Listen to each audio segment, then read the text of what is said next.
ngeunah maneh mah kut tatangkalan naha cenah bet ngeunah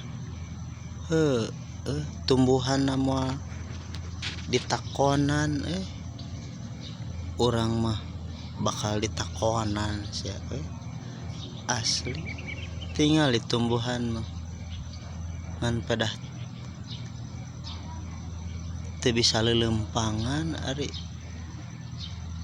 tumbuhan mah nya ari urang mah bisa leuleumpangan ngan urang mah sieun loba takonanna salah saeutik ditakonan di dunia ditakonan salah teh komo di akhirat ditakonan genah mah tuh jadi tumbuhannya alah genah